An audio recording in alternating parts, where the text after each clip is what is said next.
pour le moment. On continue ce souper avec une vidéo qui a fait le buzz sur les réseaux sociaux.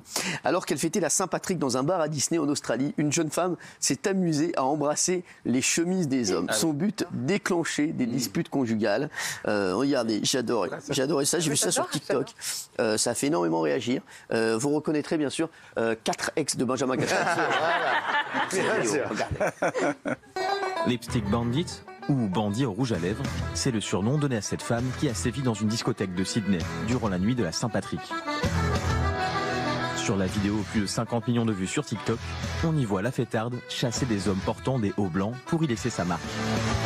Si embrasser un Irlandais porte chance durant la Saint-Patrick, la tradition était légèrement modifiée par cette dernière.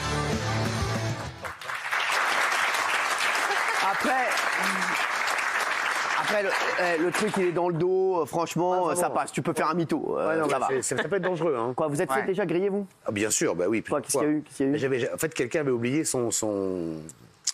un tube dans le lit. Un tube? Bah oui, un tube, enfin un truc, un tube. Bah, ça va, un tube. C'est quoi ce tube? Un tube, c'est de la crème, quelque chose, voilà, un tube. Un tube? Un tube. Mais un tube quoi? Quelle chanson? Non, c'est pas un tube, c'était pas une chanson. C'était pas une chanson. Non, mais c'est vrai. Non, en fait, un tube de quoi? Mais non, on s'en fout. Mais sinon, on s'en fout pas. Ouais, de la vaseline, voilà. De la vaseline, voilà. Ah bah voilà. Bah oui, vous voulez savoir de quoi c'est, je vous le dis. C'était votre meilleur ami? Non, pas du tout. Mais non, pas du tout. Non, pas du tout. Et en fait, le tube est. Quand vous aviez un tube de. Oui, il y avait un tube de vaseline. Voilà, mais j'avais les lèvres gercées. Celui de la voiture. Celui de la voiture, la Et donc, en fait, le tube est tombé entre le matelas et le mur. Et puis en fait, voilà. Et qu'en fait, quand ma femme est revenue et qu'elle s'est couchée, elle fait et alors là, elle dit c'est quoi ça? Ben je ne sais pas. Je lui dis je ne sais pas ce que c'est. Donc il y a un mec qui est venu mettre un tube de vaseline et il est reparti. Voilà, c'était une dame qui avait oublié son tube, voilà. C'est fou. Ça m'a mis un petit peu dans la merde. Et alors, et c'est tout? Béatrice? C'est tout, c'est déjà énorme, excusez-moi. Vous avez déjà grillé un mec? Ouais, j'étais avec un mec chez lui et sa femme de ménage me ramène des affaires pliées, lavées, pliées, et dont un string qui ne m'appartenait pas. Non, mais peut-être qu'il mettait des strings. Non, c'était une taille assez fine. Voilà. Et alors? Fine. Et donc il n'a pas passé une très bonne soirée. Ah bah c'est sûr. Vous avez rompu? Oui. Mytho, dans la foulée. Dans la foulée. Donc il vous a embrouillé d'abord. Il a essayé de m'embrouiller et puis finalement j'ai pas digéré l'histoire. Moi la dernière fois il m'est arrivé la même chose. Franchement j'ai dit que c'était à mon père, ça a très bien passé.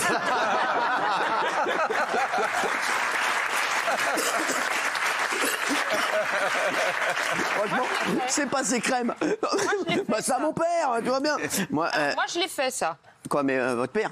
Non, j'ai un mec dont je savais qu'il se comportait très mal avec sa nana, il était très jalouse.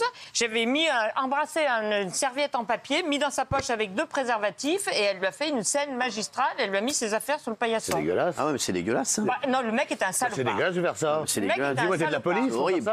J'ai vengé 10 filles d'un seul coup. C'est horrible de faire ça. Quelle horreur. Pas du tout. La prochaine fois, si moi ça m'arrive et que je me fais griller, je dirais que c'est Isabelle Morini. Elle m'a trouvé un bail, là, ça y est, c'est bon, tu vois pas. C'est Isabelle, elle fait ces conneries, là. Elle est relou, ça, là, j'en ai connu. Non, mais oui. Après, moi, je suis un peu moins indulgent que vous parce que ça peut déclencher de grosses crises de jalousie quand même. Déjà, moi, j'ai tendance à être un peu jaloux. Tous ces trucs-là, je me méfie énormément. En fait, vous êtes premier degré sur tous les sujets. Ah bah oui, non, mais il y a quelque chose. Non, mais sans rigoler, c'est Jean-Marc Yanche. Il est Yanche de ouf, en fait. Je suis toujours relou. Non, mais sans déconner. C'est Richard relou, c'est un truc de fou. Et vous savez, elle pétait un coup, aller chez Castaldi. C'était sa nana et il l'a pas fait. Elle était brune. Moi, j'avais les cheveux rouges à ce moment-là. Donc, à chaque fois que je dormais chez lui, je laissais vraiment des cheveux. J'arrachais un peu des cheveux, je les laissais sur l'oreiller. Et la nana, la même chose. Elle a jamais rien vu. Alors que franchement, des cheveux rouges sur un oreiller blanc, ça se voit, mais elle a jamais rien vu. C'est vrai que c'était pas cool. Voilà. La même chose. Oui. Ouais, moi, ce qui m'est arrivé, c'est le suçon, le coup du suçon, en fait.